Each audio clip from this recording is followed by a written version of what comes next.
ভাই, আজকে আমাদের ঘরে মানে সাম্বার করা হচ্ছে। ভীষণ গরমের মধ্যে কাজ করছে ওটা।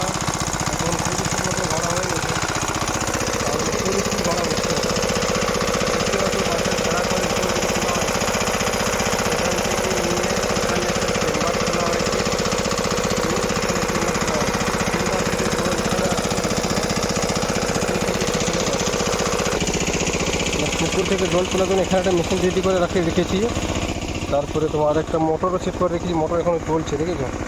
তো পুকুর থেকে জল তুলে মেশিনের মধ্যে আমরা ছোট্ট করে পুকুর খুলেছি। এখান থেকে জল এই মেশিনে যাচ্ছে, এই মেশিন থেকে এখানে গিয়ে এখানে উপর যাচ্ছে, উপরে আর উপর থেকে নিচে যাচ্ছে। মানে এখন 40 ফুট গাড়া, 20 ফুট গাড়া হয়ে গেছে। টোটাল গাড়া হবে 140 ফুট, 140 কি 150 ফুট মতন গাড়া হবে। তো দেখতে পাচ্ছ ভীষণ গরমের মধ্যে মানে বহুত কষ্টের কাজ হচ্ছে। আর 1 HP মোটর ছাড়বো জলের জন্য।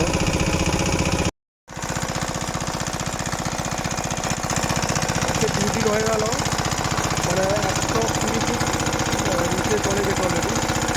তো এটা 140 ফুট গাড়া হচ্ছে।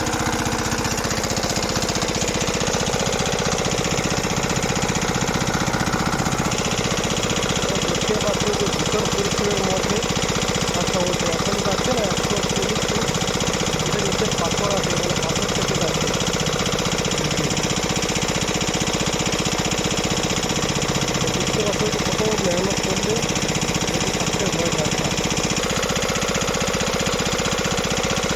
এবার 3টা মেশিন বসিয়েছি, মানে পুকুর থেকে ফেরা আসতে একটা মোটর বসিয়েছি।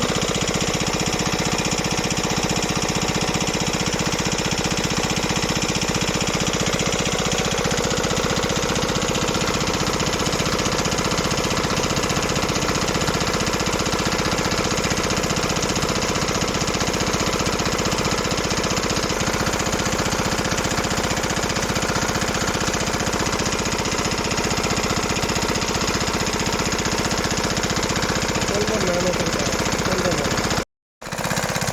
আজকে 3 দিন হয়ে গেল। তো আজকে মানে 140 ফুট গাড়া হয়ে গেছে। 140 ফুট গাড়ার পরে ওটা পুরো তুলে নেওয়া হয়েছে, কিন্তু ওটা প্রথমে 4 ইঞ্চি বোরিং হয়েছিল, এখন 6 ইঞ্চি বোরিং হয়ে গেল। ঠিক আছে, তো এরপরে কি হচ্ছে, এত মানে এই জলটাকে না আমরা পাওয়ার দিয়ে পুরো মোটা করে দিয়েছি, যাতে নিচে 124 মোটর থাকতে আমার 7 ফুটে যেন বালি না থাকে। সেই জন্য ওটাকে বারবার বোরিং हे रहा नहीं जाता, तड़प ही ऐसी है ना। नहीं नहीं it's okay, it's okay। করতে হচ্ছে, যাতে জাম না হয়ে যায়, জল এদিকে না এবং যারা ঢুকছে চারদিকে তাদের যেন ডিস্টার্ব না হয়। মানে যদি ওটা কাদা হয়ে যায় না, ওরা সেরকম ঘুরতে পারবে না। আর আমাদের ঘরে 50 ফুটে একটা পাথর আছে, আর 120 আর কি 30 ফুট হবে, এখানে একটা পাথর আছে। যে পাথরটা কেটে ওরা নিচে নিয়ে যাচ্ছে 40 ফুট। তো নিয়ে না টোটাল 3টা মেশিন করে রেখেছি। একটা মেশিন পুকুর থেকে জল ডোবাই দিচ্ছে, এখান থেকে আরেকটা মেশিন বসেছি, এটা ওই পাইপের মধ্যে লেগে পুরো নিচে জল যাচ্ছে 140 ফুট। সেখান থেকে জলটা তো এখন মানে বোরিং করা হয়ে গেছে।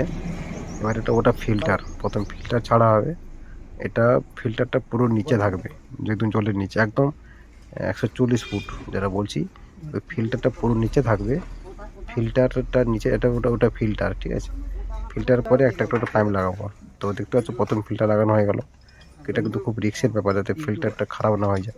যদি খারাপ হয়ে যায় তাহলে বালি আসবে, বালি আসার পরে মোটরটা খারাপ হয়ে যাওয়ার সম্ভাবনা থাকে। তো ঠিক আছে, এরপরে যাচ্ছে 10 ফুট পাইপ ঢালা হবে। 10 ফুট, হ্যাঁ ঢুকে গেল 10 ফুট। এরপরে মানে কি হলো, এটা আবার ডবল মানে বোরিং করতে হবে, ঠিক আছে। কারণ আগে যে পাইপগুলো ডালা হয়েছিল ওটা 40 ফুট গিয়ে ওটা জাম করছিল, ঠিক আছে, মানে কিছু কাদা বা বালি হবে যেটা জাম করছিল। সেই জন্য এটাকে ডবল আবার উপরে তুলে আবার ডবল বোরিং করার কিছু 40 ফুট বোরিং করার পরে আবার ডবল ওকে ছাড়া হবে। তো দেখতে পাচ্ছ যে বোরিং হয়ে গেছে। এরপরে আমি দেখাবো ওয়াশ করা হবে, ঠিক আছে, ওয়াশ কীরকম করা হয়।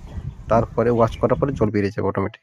তো দেখতে পার, দেখো এটা ওয়াশ করা আছে আপনার, ওটা হাওয়া পাইপ, ঠিক আছে। ওই পাইপটা গেছে তোমার কমসে কম 40 থেকে 50 ফুট নিচে গেছে। এত প্রেশারে হাওয়া যাবে, সে হাওয়ার জল ওই পাইপে যে জলগুলো জমা হয়ে আছে সেগুলোকে বাইরে ফেলবে হবে। তো বাইরে ফেলে তার ফলে যখন বেরোবে পরিষ্কার জল বেরোবে, দেখে আমি একটু করে দেখাচ্ছি, যখন পরিষ্কার জল বেরোবে, ঠিক আছে, পরিষ্কার জল বেরোনোর পর তারপরে যা মোটর ছাড়বো, মোটর ছাড়ার পর জলটা অটোমেটিক বেরিয়ে আসছে। আর মোটর ছাড়ার পরে কন্টিনিউ 3 থেকে 4 ঘন্টা মোটরটা কন্টিনিউ চালাতে হবে, যাতে কিছু প্রবলেম না হয়। দেখো আমি পরিষ্কার জল বেরিয়েছি, দেখেছো, সুন্দর পরিষ্কার জল বেরিয়েছে। এবার মোটর দেখো গাইস, অ্যাটলিস্ট জল বেরিয়ে গেল। এখন দেখবে আমি মোটর স্টার্ট চালাতে হবে, জল বেরিয়ে গেল। মানে এটা তোমার সকাল থেকে এখন বিকাল 5:30 6টা বাচ্চা পর অন্ধকার হয়ে এসছে। এখন এই মানে 1 HP মোটর ছেড়েছি, এই জল বেরোলো। এত মেহনত করার পরে মিঠা জল বেরোলো, যে জলটা আমরা চান করবো, খাওয়া দাওয়া করবো, সব কিছু কাজে ব্যবহৃত হবে, কোনো অসুবিধা নেই। তো ফাইনালি জল বেরিয়ে গেল। এটা অনেক কষ্ট করার পরে কাজটা